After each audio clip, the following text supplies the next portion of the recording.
Welcome in to week 4 of the Cover 5 podcast/show.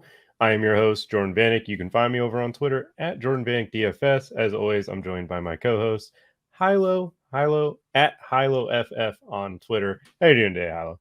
Hi, friend. I am stoked for the slate. It's super interesting and I love it.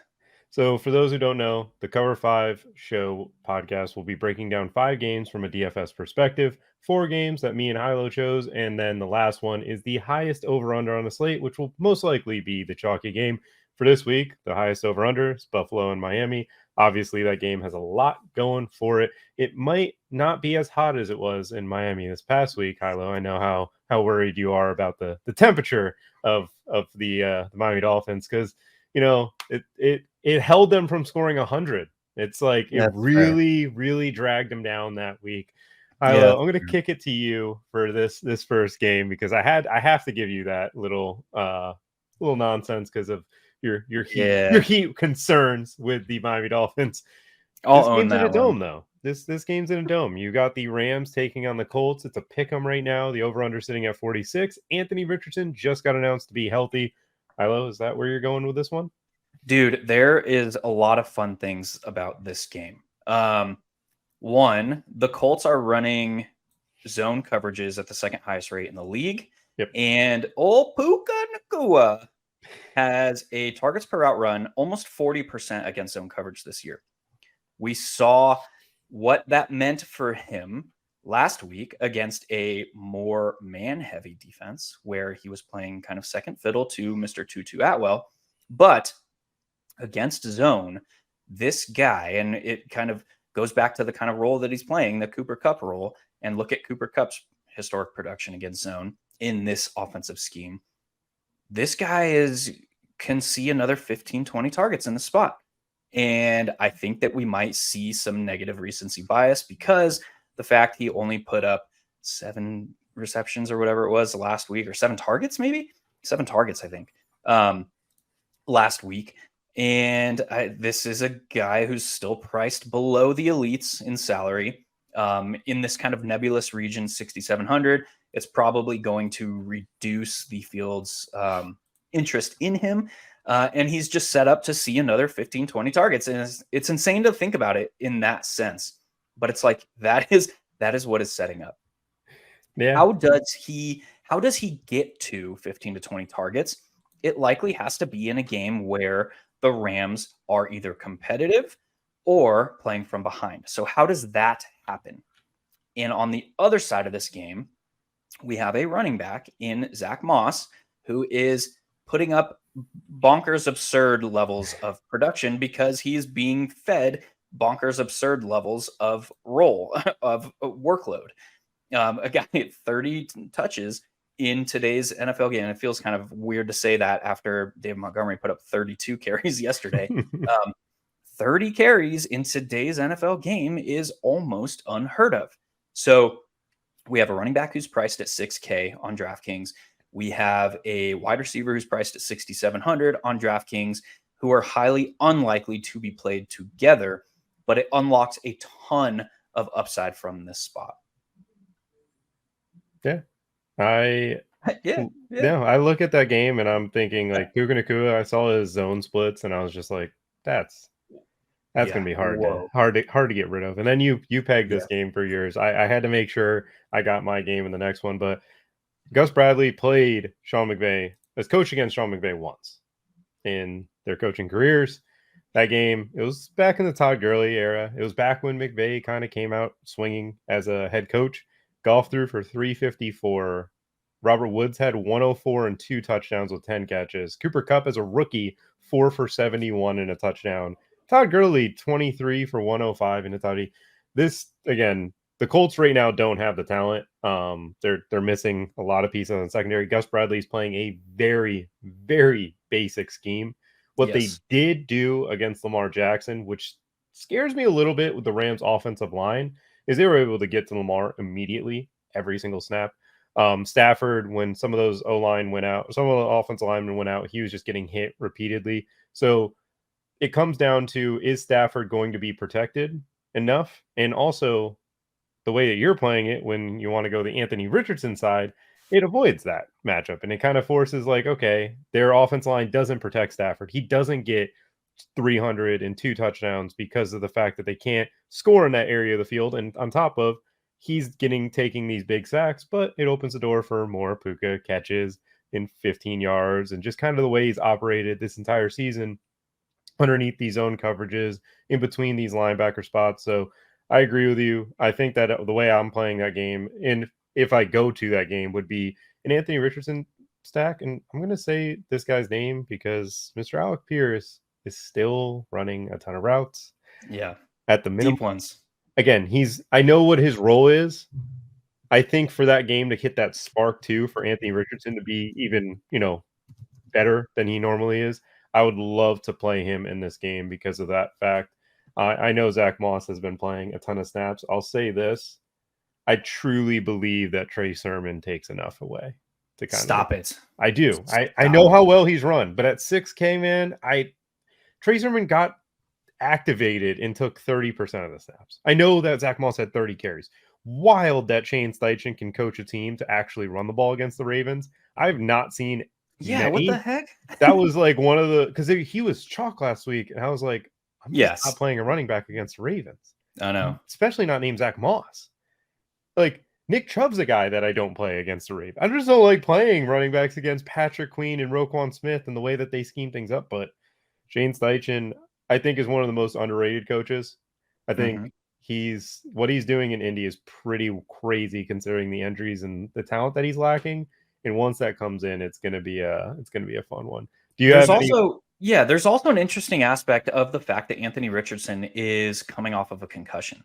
What does that do to his red zone rushing role? We know that this is a quarterback who scored 3 rushing scores in 6 quarters of play. So what does that do to the potential play calling if they find themselves at the 10-yard line, the 5-yard line?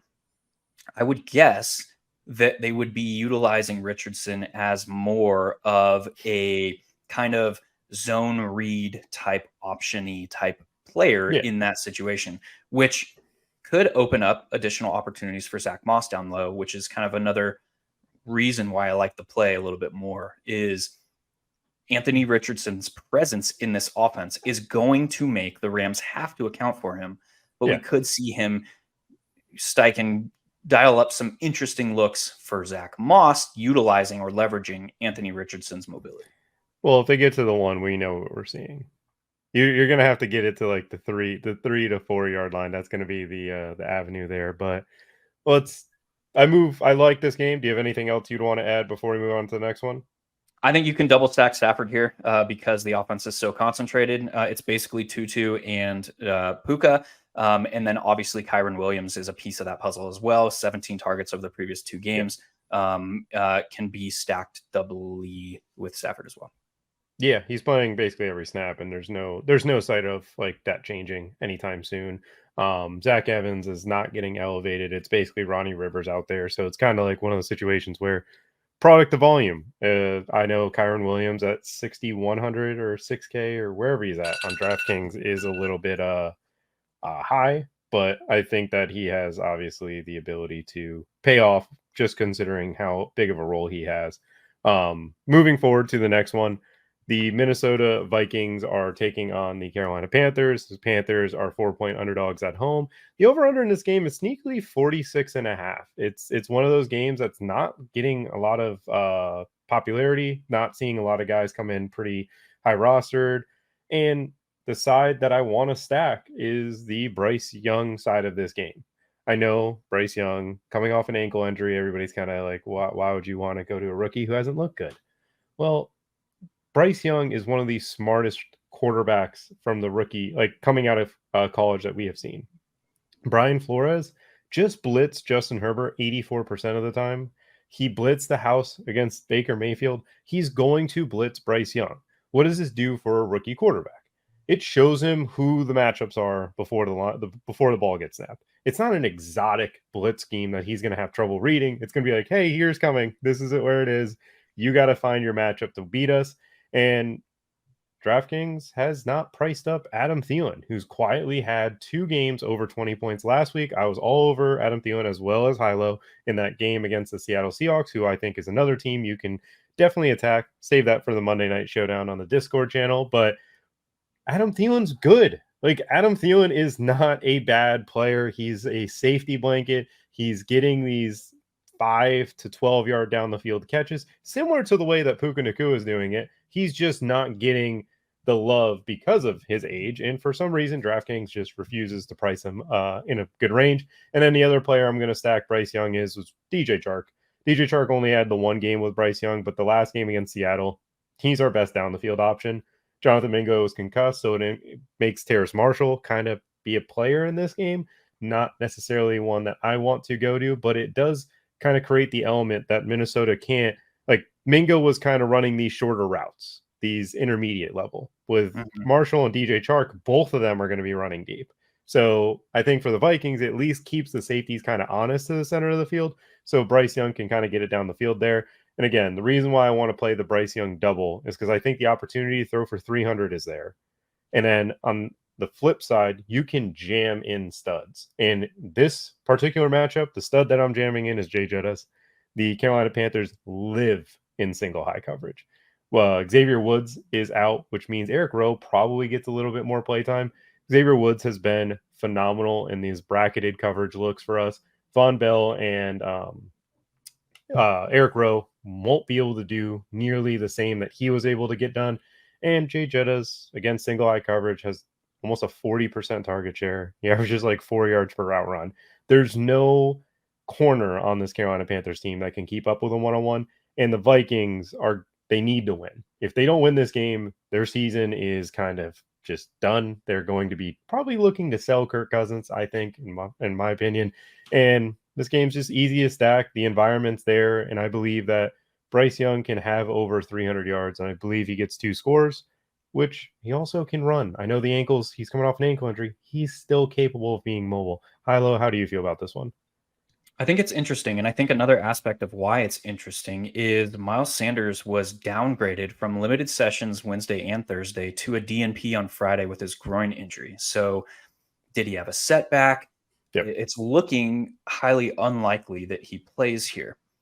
Chuba Hubbard is also somewhat interesting to me at only 4,800 against an opponent that we know is probably going to be blitzing against, or considering that his quarterback also is coming off an ankle injury.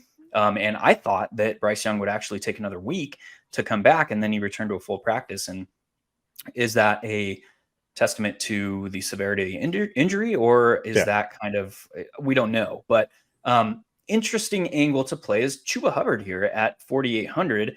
And I think that he doesn't have to set the world on fire, but he's been a highly efficient back when he has had the opportunity this season. I mean, he put up 60 yards against the Falcons on just 8 carries in week 1.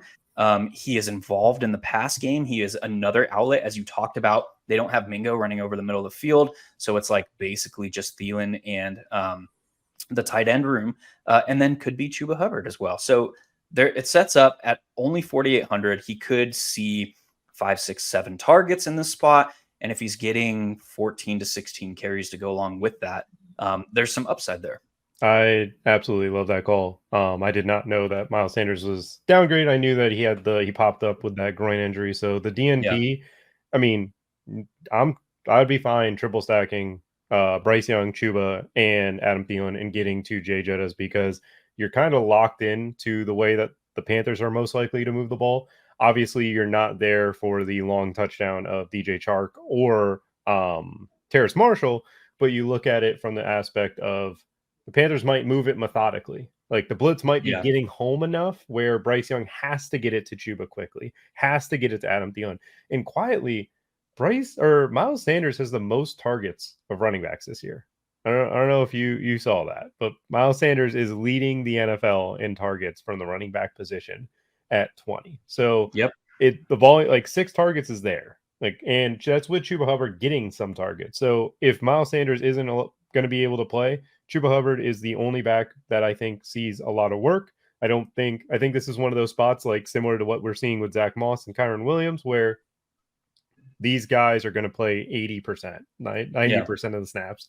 Chuba Hubbard is capable of doing that. And he ran well too last season. Him and Donta Foreman were a formidable force for us. And again, I love the triple stack idea with Bryce Young. It's extremely cheap, allows you to jam in studs. And when you take out the secondary receiver and you input Chuba, it allows you to get to some of these higher up like price receivers that we will get to later on in the show.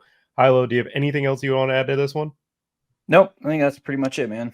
Perfect. Let's move forward to your next game. The Arizona Cardinals, scary defense that you have put fear into me after last week against the San Francisco 49ers. 49ers are minus 14. The over-under sitting at 44. Hilo, tell me why we should be fading 49ers, because that's I'm sure you want to go there. So let's talk about this Arizona defense real quick. You and I have talked offline every week this season about this Arizona defense. And it is for a reason. This team is not as bad as people want it to be. Yep.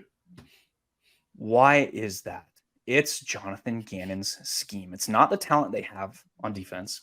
It's not the fact that they are just so committed to the run and they're able to control game environments. It's Jonathan Gannon's defensive scheme. Yeah. What is that scheme? He plays what we can term, we'll use, I don't even know how to say it. We'll just call this defensive scheme because it's not anything that's been done in the past. It's a shallow too high shell. Yep. And what does that mean? He wants to have two safeties on the field, but instead of the standard 18 to 20 yards of depth, he's playing them like 12 to 14 yards beyond the line of scrimmage. And then that's the look he's giving opposing quarterbacks pre-snap. And then they can sneak up against the run. They can do their drop back against the pass. And it's working. And it's throwing opposing quarterbacks into this uncertainty loop where now they have to make these quick processing decisions. In a macro perspective, that's good for the prospect of the Arizona defense moving forward. Against the San Francisco 49ers, against Kyle Shanahan's outside zone run gap scheme, against this team that has scored 30 points in 8 of 10 Brock Purdy starts, it doesn't matter. This team is going to score points. Jonathan Gannon's defense, yes. But what that does is it's going to make San Francisco have to work for their yardage, for their drives. It's going to make them have to treat this game as if they need to go and win it. So it's going to lower, I think, and I'm speaking in certainties up to this point, but we shouldn't be. I think it is going to basically make San Francisco earn this win. Mm-hmm. And when you have now the expectation that Deebo Samuel might miss this game, he has not practiced. He has multiple injuries that he's popped up on the injury report, the ribs, the foot. You get this situation where Kyle Shanahan's offense is highly concentrated against the 4 primary skill position players: George Kittle, CMC, Deebo, and Brandon Ayuk.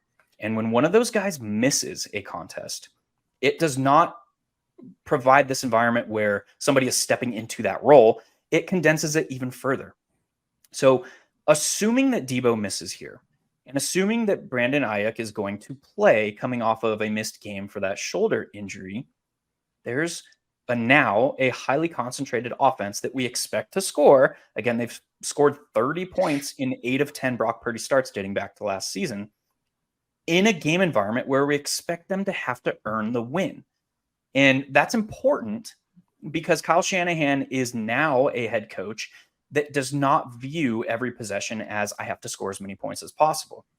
He used to be that, but now that he has the defense that he does, that's not who he is. But if the Cardinals are forcing him to go out and earn it, they have to go out and earn this win. Again, highly speculative and conjecture here. But if that's the scenario that they're in a now condensed offense, I think something like Brock Purdy doubles.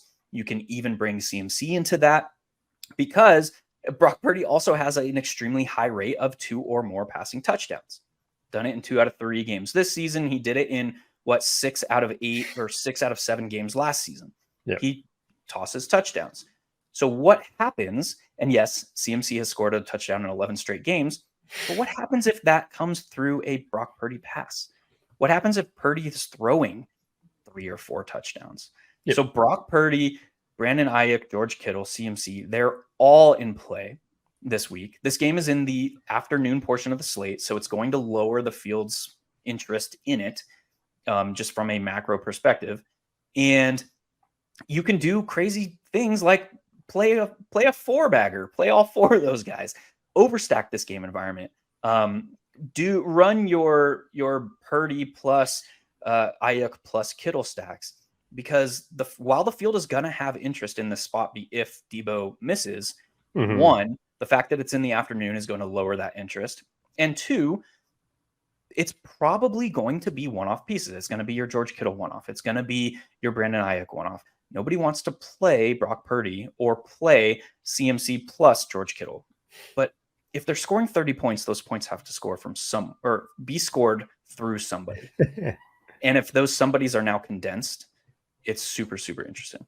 Yeah, and I think that the pivot from Purdy being $100 more than Russell Wilson is important. $200 more than Stafford, $300 more than Stroud. It's going to lower a lot of the interest in him in this one. It's a game where, again, I think that offensive coordinators who want to methodically move it are going to have issues scoring against the Cardinals. I think what Dable did in the second half and how the Cowboys decided to play it is pretty embarrassing. Yes. Because Dable came out and said, okay, the short stuff is not working. When we run slants, the safeties are killing us. We have to make those safeties play on their back heels, because if we don't, none of the short stuff's not going to work. We can't get our guys in space. So they came out and said, Jalen Hyatt, be the guy. Man, had big day for him, 2 catches for like 80 yards in that second half. And then once they got that, then it's like, oh, wait, like Darius Slayton catches a big play, or Isaiah Hodgins has a big one. And then it's like Saquon out of the backfield is now open because these safeties have to play on their back heels. Once he gets a full head of steam, he can obviously make people miss and score touchdowns. The Cowboys went ahead and said, we're gonna play methodical. We're gonna go and treat this. We're gonna run the ball with Tony Pollard. And then the Cardinals, on the flip side, I did not believe in the hiring of their OC before the year. What this man is doing with Dobbs and the offensive line and getting them to play as a unit, because they haven't been playing as, like, it makes me believe that when Kyler Murray actually comes back, if that's the route, if they really want to build this thing with him, there's going to be opportunity, because this guy neutralized Micah Parsons. He said, you want to play a 240-pound player on the defensive line? We're going to run at him every play, and we're going to double team him every single play. And eventually, when he's sick of that, he's not going to be able to be as explosive. Once he's no longer explosive, he's no longer a threat. Micah Parsons obviously is the top motor, one of the best defensive players in the league.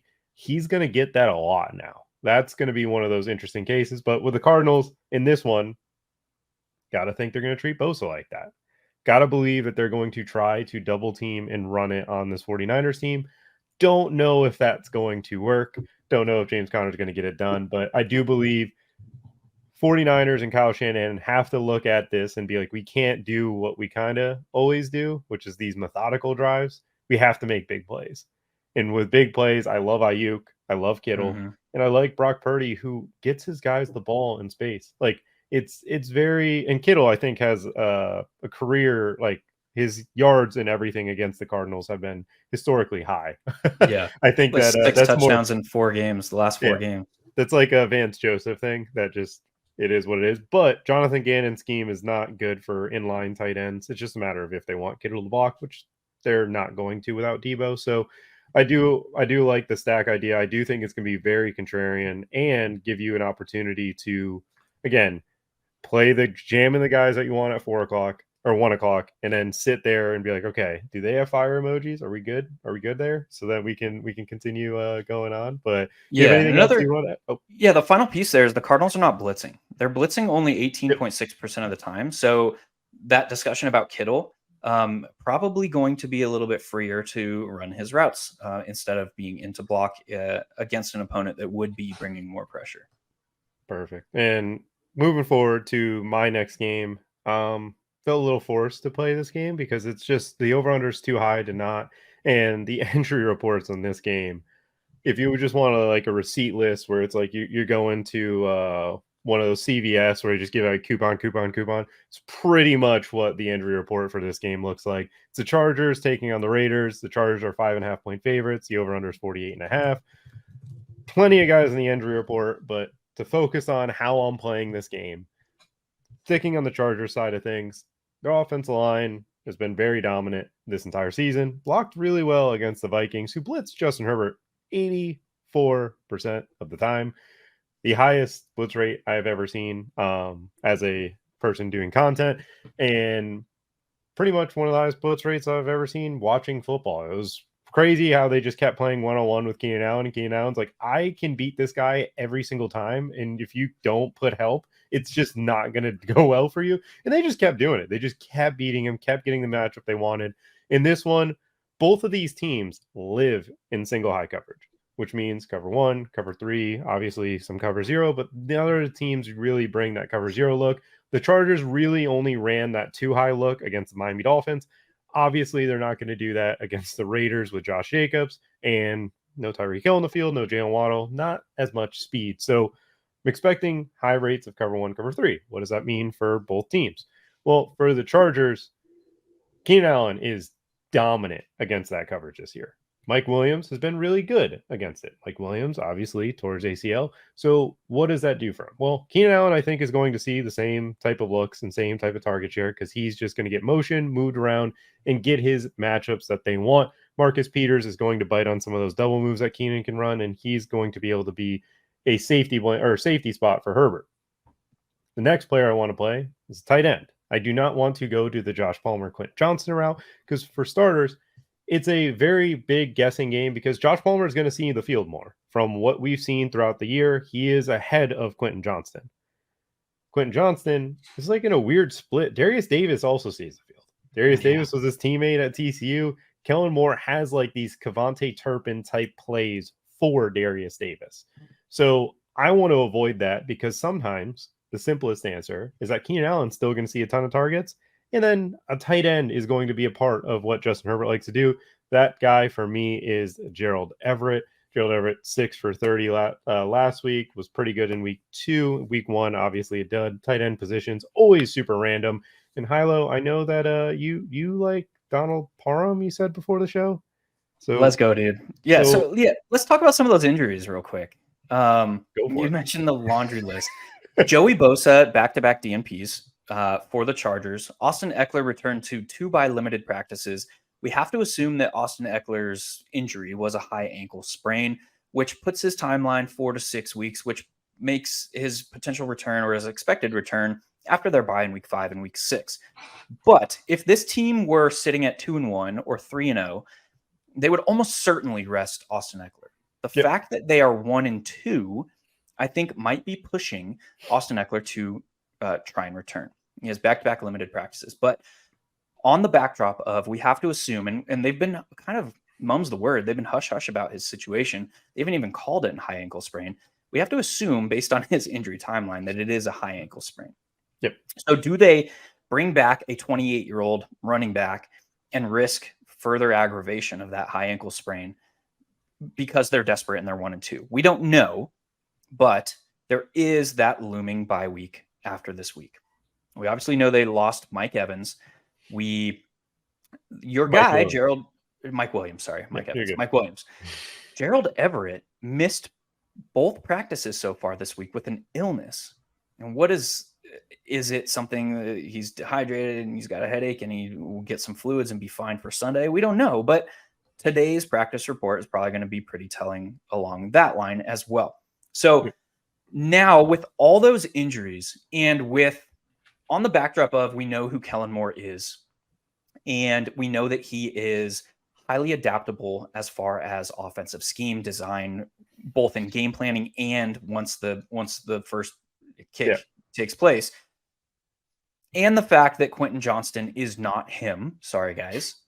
How do we expect them to run an offense? And when you're playing an opponent in the Raiders who have the second lowest pressure rate, and now we'll bring in the injuries from the other side, Max Crosby who is their only, in the absence of Chandler Jones, Max Crosby is the only guy that they have that can get pressure on the quarterback. With that, Max Crosby was downgraded from a limited practice with a knee injury on Wednesday to a DNP on Thursday. Now it's like this team is still blitzing. They're blitzing above average rates, but they're getting pressure under 15% of the time. Yeah. What does that mean? With cover 1 and cover 3 behind, dude, Keenan Allen is going to absolutely eat in this spot. Yep. And it feels recency biasy because he just put up 200 plus yards. He threw a touchdown. He did everything last week. Yeah. But he's set up to absolutely eat. And further considering like who Josh Palmer is, he's going to be on the field, but he's never commanded targets at an elite rate. So he's just going to kind of be the guy that has to be out there because Quentin Johnston, I don't think, knowing who Kellen Moore is, that yes, they came out and said like he's going to be more involved. Well, it's kind of easy to be more involved when you're a complete zero to this point. Yep. But Quentin Johnston, who is he? He's not a guy, I mean, coming from TCU, he's not a guy that is ready for the NFL game. That can change, but it's highly unlikely to change in week 4 of his rookie season. He's a guy who ran this like air raid spread type offense running downfield, and he had all this room every time he caught the ball and was able to pile up these yak in college. That is not what an NFL wide receiver is asked to do. His blocking is atrocious. He is not good at finding holes in zone coverage. And so if I'm looking at this situation, I'm like, if Gerald Everett is healthy and plays, after a game where Gerald Everett saw 58% snap rate, Donald Parham saw 52% snap rate, I'm running 12, dude. I'm just running a ton of 12. And it's going to be Keenan Allen. And this is also assuming that Austin Eckler does not play, because that changes some things. Yes. If he does, he's probably going to eat underneath and just be a primary focus of the offense if he plays. But if he doesn't, which I think is, if I'm giving, I would say 70% chance he doesn't play if I'm putting a range on it. If he doesn't play, and considering Mike Williams is gone, like these tight ends are set up. And oh, by the way, Donald Parham is a guy that typically does not play heavy rates between the 20s. He has 4 end zone, not red zone, end zone targets of his 7 targets this season. So we know he's an already a red zone, end zone threat. But if he picks up additional snaps out of 12 between the 20s, this is a guy that is like, he's 6'8", he's a massive human being. Yep. But this is a guy that has significant upside in this spot. So I'm most interested, that was a long roundabout way to say that I'm most interested in Keenan Allen and Donald Parham in this spot. Yeah, you want to hear something? Just pulled it up from True Media. Keenan Allen's target share out of 12 personnel, 42% this year. He's got 12 for 169 and a touchdown. His air yards per target, 7. It's just, we're getting it quick. We're getting it there. It's pretty easy. So we and you are on the quarterback, Keenan, and tight end side of the Chargers game. Obviously, both of us have said, I like Gerald Everett. You like Donald Parham. I think we should have something for that. And if it's Stone Smart, then we both just have to wear like a dunce on our forehead, pretty much. So we just have to do that. But jersey bet. No, well, you got to win. You got to win a contest. You have to win a contest the millie, with Donald Parham. Yeah. I'll win a contest with Gerald Everett. Whoever wins more money then gets it. But that's if we're playing the Justin Herbert side. I think that you have an intriguing leverage spot with that Raiders side. Before you get to that, I will say this. The Raiders offense, if you want to play it ever, there's 3 players you care about.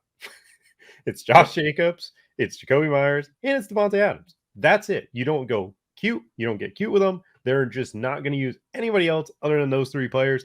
And obviously, I said earlier, this is a single high coverage type of team with the Chargers. They're going to be bringing a player down to try to stop Josh Jacobs. Josh Jacobs hasn't run well this year. It just isn't getting, it hasn't been going for him. I don't know necessarily if it was the holdout or just kind of getting that growing pains of not being with the team for, 6-7 months and then kind of having to find that chemistry with the offensive line when they're opening holes and different things. He could obviously bounce back against the Chargers. We know how bad the Chargers run defense is, but if we focus on the passing game, Davante Adams and Jacoby Myers both average over 2.5 yards per route run against single high coverages. Both have over a 30% target per route run. This is probably going to be 60%, 70% of their passing production just between the two players. Maybe more. Like, it's kind of going to be like, who is Asante Samuel not covering? That's where we're going with the ball, because that's what the good coaches do. And Josh McDaniels isn't going to go and tack Asante Samuel. And even if he does, Asante Samuel guarding Davante Adams, that's still a mismatch. Davante Adams is one of the most unguardable players in the game of football. And again, we talked about the Raiders injury report. We talked about Bosa. Derwin James is also missing practice. Yes. There are other safeties missing practice. It's kind of like they're just destroyed on both defensive side of the balls with all their star players. I love the Davante Adams, double with Justin Herbert, Keenan Allen, Gerald Everett, and just hoping this game just absolutely explodes. Is that how you're going to be playing the Raiders outside of your cool quarterback play? Yeah, I think so. And yeah, Jimmy Garoppolo was concussed. There has been 0 players that have played the following game after leaving with a concussion this year. I think that is telling. I think it is a trend. I think that is probably going to continue because of how much heat the league got last year via its handling of Tua Tagovailoa. So what does that mean? It means we're probably going to see Brian Hoyer. Well, who is Brian Hoyer? He is a pocket passer and a processing quarterback. So when you talk about him against single high and likely going to see lower pressure and Derwin James out and Joey Bosa might be out, it could lead to this situation where, again, Josh Jacobs is struggling to get going on the ground. But if Brian Hoyer, who is priced at only 4.9 on DraftKings, is putting up, what do we need at that price? We need him like 25 fantasy points because we need him to put up a decent salary multiplier, but also not fall behind too far to the high-priced options at the quarterback position.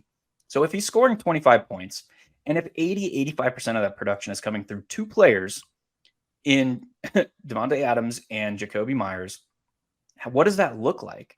Well, he's probably going to have to score 3 touchdowns. Where they come or how they come does not matter. He's probably going to have to score 3 touchdowns. And if 85% of that production is coming through 2 players, just play like nobody's going to be doing this because it feels disgusting. It's psychotic. But Brian Hoyer plus Davante Adams plus Jacoby Myers is an interesting way to attack this game. You can bring it back with Keenan Allen and one of the tight ends from the Chargers. So where you're attacking the other side with Justin Herbert, I think you can do it with Brian Hoyer as well to play to this game environment, which gives you access to being able to still fit in guys like Jamar Chase in a great spot, guys like some of the San Francisco pieces. And the fact that nobody's going there, you can just kind of have freedom to do whatever you want with the rest of your roster. Play Chuba Hubbard in there and you got all kinds of salary. Oh, that would be the way to do it. I think that for me, the Brian Hoyer side would be more interesting if Eckler was healthy. Because I think it's kind of like you could play Eckler and Keenan and then go Hoyer, Jacoby, and Davante Adams and just kind of have 2 like the high price studs all in that game. Hopefully that's a 31-35 type of shootout. And obviously you basically have all the correlated pieces, and Eckler and Keenan dominate the touches. Eckler might get the 2 rushing touchdowns while Keenan catches a touchdown, wherever. So that's kind of how that I think that game would play out. And if I did play the Hoyer side, I would hope to play it. Probably not. I will say it's probably not in the strategy for me this weekend. But you did bring up concussions, and you did bring up the last year stuff of Tua Tagovailoa. Well, it started with the Buffalo Bills, and that is going to be the most popular game on the slate. It's the only game with over a 50-point over-under this week. Miami is traveling to Buffalo, so you avoid the heat and the sun. They're going to be okay. Nobody's going to be passing out because of how many plays they're running. But in this one, I'm going to start off with my favorite player in this game. And it's a player who doesn't get goal line work, and it's a running back still. It's James Cook. watch the way that he runs the football, and I'm looking at this Bills team that's in 12 a ton now, and I know Vic Fangio in previous time circumstances against Josh Allen has lived with a light box, and I'm seeing like James Cook is running extremely well, averaging over 6 yards per carry against the light box. He's had 18 opportunities from targets plus rushing attempts in each of the first 3 games. He does not get goal line work. That is not going to be the way he gets it going. But we have seen Miami give up big runs. We have seen Miami obviously not be the best of run defenses outside of that Patriots game. I don't even want to pretend that I obviously played, I want to get right in front of it and say that I did play Javonte Williams last week. I didn't see a 70-20 game coming. That was not part of the formula for Javonte Williams. I was hoping the Broncos would get the ball first and then score so that the game script wouldn't get out of hand. It got out of hand extremely early in that one, and once they were getting boat raced, it was kind of over. Bills will probably keep pace, and James Cook is a guy that helps keep Tua off the field, which is something that you don't want Josh Allen to have to hear. Like, you're not the quarterback in this game that we want to keep off the field. But the way this Miami offense has been rolling, Jordan Poyer's not playing, which is a safety that's going to help in the run game. And the way that they just ran the ball last week, like, this is a very, very scary situation for the Buffalo Bills. And I know that they're supposed to be the big brother in this one. This is the year for Miami to kind of take that out. The interesting way to play this game is the running backs, because I truly believe that they're both in plus matchups, because both of these teams are not going to let their quarterbacks just dominate. They're going to try to play too high, cover 2, cover 4, like limit as much as they possibly can to getting underneath. Obviously, Tyreek Hill doesn't really matter. He's going to dominate that type of look. Jalen Waddle coming off the concussion, still going to get plenty of opportunity. Stephon Diggs is the only Buffalo Bills receiver that I think I have any interest in. But overall, the running back is kind of where I'm going with it. James Cook is my favorite out of the 3 because I'm not really sure how the split is really going to work between Mostert and Chan. I think it's Achan or Achan. Achan. I gotta get his name because A-Chain has always been in my head for like 4 years now since he was a true freshman at Texas A&M. But how are you playing this game, Milo? I think so, and I think it comes along the same lines. I think so isn't an answer. Yeah. Along the same lines, and I think it starts with who these defenses are now. We have Sean McDermott's defense, who is running a ton of nickel. They're running a ton of cover 3. They're running a ton of 2 high looks. What does that mean? It means that the holes in the defense are over the short to intermediate middle of the field. That was a tongue twister.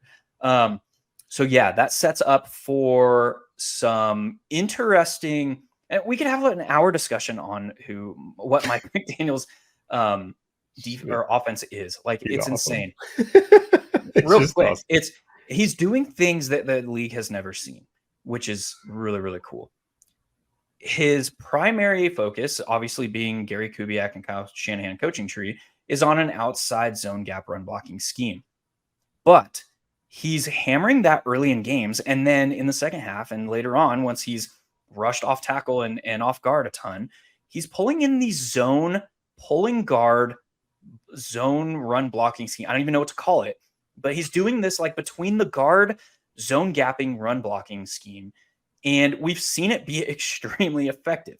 It sprung Raheem Mostert in his 42-yard touchdown in week 2. It sprung Mostert and Achan on 2 of their 4 rushing touchdowns in week 3. And it's really interesting. I mean, that was Achan's long touchdown, the 68-yarder or something like that in the fourth quarter, was sprung off of this look. And he keeps hammering this outside zone run blocking scheme. And then he'll mix in these inside zone, pulling guards, crazy looks that teams just have never seen before. And he's doing that all while the pressure of Tyreek Hill and Jalen Waddle are looming over a team as well. So all of that combined with this more prevent style Sean McDermott defensive scheme, playing primarily from nickel, there's massive upside from the Miami backs this week. On the flip side, while James Conner, James Cook, God damn it. James Cook is third in the league in rushing right now, somewhat quietly, extremely quietly. People do not realize that. But he's coming off the field inside the 5. Last week, he got one opportunity inside the 5, got stuffed, and they brought in Latavius Murray, who ran it in from 5 yards. So the team is pulling him off the field because they have Latavius Murray. They have Damian Harris, who are bigger backs that can handle the grungy work down low in the red zone. But James Cook is third in the league in rushing right now. And he is seeing significant amounts of targets, as you discussed. I mean, his 13 targets so far this season, which is amounts to 4+ some change per game, is 8th in the league at this point. Yep. So he brings that upside. And when we talk about Vic Fangio, who basically set the league on its current trajectory of 2 high shells. Like, the league is playing as it is today because of Vic Fangio. Mm-hmm. His prevent style 2 high defense is designed to keep things in front of him, keep his safety's eyes in the backfield, and allow the play to develop and then swarm the point of attack. That's what his defense is. So if that's the case, it sets up extremely well for a guy like Stephon Diggs, who has the upside against this defense to see 15 target game here. It sets up extremely well for him. It sets up extremely well for a guy like James Cook to see maybe 5, 6, 7 targets instead of 4. And it sets up well for both tight ends, Dawson Knox and Dalton Kincaid. And we talk about like how a defense has performed historically. Vic Fangio's defense has had the most issue with combating 12 personnel. And now the Buffalo Bills are playing 12 personnel at the highest rate in the league. So, yeah, there's a lot of interesting pieces. But the fact that both of these defenses are adopting more of like a force you to march the field type mentality, the Bills with nickel and Vic Fangio with his 2 high shell, means that volume has to rack up. And so if you're attacking this game, and I think this game from an individual DFS perspective has more paths to failure than the field is probably going to assume in this spot. Yep. If you're attacking this game, follow the volume. So it's Stephon Diggs, it's James Cook, it's potentially either of the tight ends in Buffalo. And then it's just the primary pieces. It's Tyreek Hill, Jalen Waddle, and then both backs. That's my spiel. Yeah, and I mean, I'll say this. From 12 personnel, the Chargers, 9.4 yards per carry in week 1. They had 113 yards from 12 personnel against this Miami defense. The Chargers they threw the ball 5 times, so it's 12 yards per attempt. Nothing absolutely crazy. The Broncos and the Patriots were unsuccessful. Let's be real, the Broncos and Patriots offense nowhere near as equipped as Josh Allen and company in this one. So I'm not really concerned. Obviously, the Dolphins played up to par against it, but overall, I would say if we had to rank the chalk games of my interest level in playing them, the week 1 game, I was not very high. I was a failure for that one just because I didn't know how good the offensive line was in Miami. I did not realize that they were going to be this great without Teron Armstead. They got him back for 1 game. They score 70. But for me, I think this game is playable, a lot more playable from a mini stack correlation than it is from the overall game stack because of the pricing, because of the way the slate is working out, and just the amount of cheap options that there are at quarterback, at running back, at receiver. Like, there's a ton of cheap guys that I think make it easier to play this as a mini and not expect a 7,400, 8,200 Josh Allen to attack Vailoa to pay off. So for me, I'm not going to be going full game stack in this one. I'm most likely going to be writing this one up as a mini, most likely with James Cook, who is my favorite running back from this particular game. Anything else you'd want to add, Hilo? Nope. Perfect. Let's get into the last portion of the show where we give you guys the Slate Breaker. Hilo, who is your Slate Breaker this week? Some might consider this guy the value play of the slate. But this is my slate breaker. My slate breaker is Marvin Mims. If you follow the Denver Broncos circle, their primary beat reporter on a podcast or a video cast this week basically paused when he was asked a question about what he expects from the Broncos this week against the Chicago bare bottom Bears. He said, well, I can't tell you what I saw in practice because they're not allowed to. He will be fired immediately. I will say that we should expect some personnel changes for the Broncos this week. My eyes lit up when I saw that. I was like, oh my God, it's happening. Everybody be quiet, calm down. It's happening. This could be the Marvin Mims announcement game. He is going to announce his presence. And this is a guy, Marvin Mims has what? How many targets? Hold on, I need to look this up real quick. Dude, his metrics break every sheet I build. It's broken, dude. It's broken. Trust me, me and you have been the Mims people. We both found our love together. He has 9 targets. He has 9 targets. He has done that on like a sub 30% route participation. And he leads the team in receiving. And he has 8 of the top 10 longest plays for the Broncos this season on 9 targets and 5 times touching the ball in kick returns. He has touched the football 14 times, and he has 8 of the 10 longest plays from a yardage perspective for the Broncos. Get this man some freaking playing time. Allow Cortland Sutton to stay in his X-type possession-y style role. Move Jerry Jeudy into the freaking slot where his efficiency metrics are much better. Yep. And let Mims play this downfield role at a 75% snap rate. Look out. Look out. Let Mims cook. Let Mims see the field at least, and then see what he can do. Oh, he sees it. He just sees it from the sidelines. There it is. It's over there. Yeah, be able to see the end zone from a straight, view instead of looking to the side here. Besides, he just gets on the field and he scores touchdowns. He was one of my favorite rookies. I'm happy to see him perform, and it's just an easy spot where the Bears secondary is depleted. Their defensive coordinator has some crazy stuff going on over there. They're just a train wreck of an organization right now, and it's clear that it's just not trending upwards at all. So Mims, I do love the slate breaking call because obviously at that price, if he goes crazy and you have him, you can do a lot with your lineup.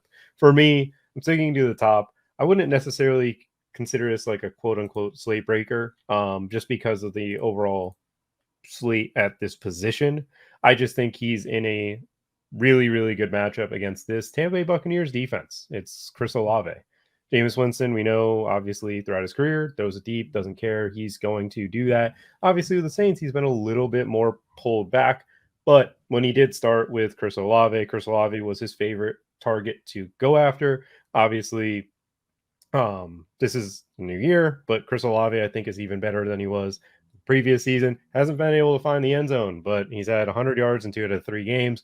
And then you look at this Buccaneers defense, like they've given up a 100-yard receiver in every game so far this year. It's been AJ Brown. It's been DJ Moore, which I didn't realize that he was 100 yards. Yeah, you played him. Obviously, he had 100 and he dropped a 40-yard catch on that one. So yeah, I don't want to bring that one up. But in week 1, obviously Jay Jettas went for like 150. Chris Olave, I think, is penciled in for another 100-yard performance. The Buccaneers are also dealing with a lot of injuries at that cornerback position. I don't think they have the guys that can match up. I think they're going to have to bring in an extra player down to the box because they want to pressure Jameis. They want to stop Alvin Kamara, who's returning from suspension. And in this game, Chris Olave at 7,100 on DraftKings, I think he's able to find the end zone on one of these deep shots from J-Mo.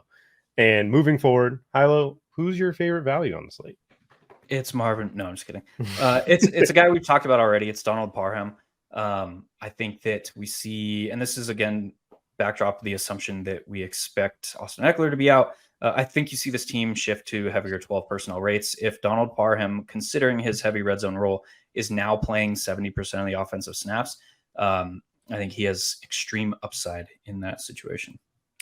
Love that call. I do believe, again, the tight end position is where I want to attack. I think you're getting a little bit of a salary save with Parham. I'm going with Everett because I think he is just the better player, obviously playing a little bit more, but I do think that will be a fun one. Gerald Everett's obviously my favorite value. No, I'm kidding. Tank Dell's my favorite value. Again, another guy that just doesn't get to see 5K for some odd reason. He's finally playing, and it's clear that they just can't take him off the field. He's one of the most explosive players in football right now. He's getting open. He's separating. The Steelers defense does not have the playmakers at the cornerback position to slow him down. I think Minka matches up extremely well against Nico Collins, being the bigger body type dude. Tank Dell on Patrick Peterson or Levi Wallace, any of the other corners that they have over there, I think he's going to separate, and I think he's going to get it done. I think that protecting CJ Stroud's going to be an issue with TJ Watt and stuff, but Tank Dell can get it done quickly, can get it done after the catch, and I think he's going to be the guy for Stroud going forward, especially against the Steelers defense. Do you have anything else you'd like to add before we close out the show? No, sir. Perfect. Well, hope you guys enjoyed the Cover 5 podcast. Hopefully you guys are watching all the things going on at the 33rdteam.com. We've got fantasy rankings, we got betting analysis, and be sure to join that Discord because me and Hilo and Josh, Ryan, Ben, all the team over there is adding bets that are winning constantly. Larky put out a David Montgomery anytime touchdown on like Monday or some nonsense. And then obviously he scored 3 and ruined my showdown lineups. I have been able to find some success with some of the plays there, but be sure to join our Discord. Thank you guys. Have a good one.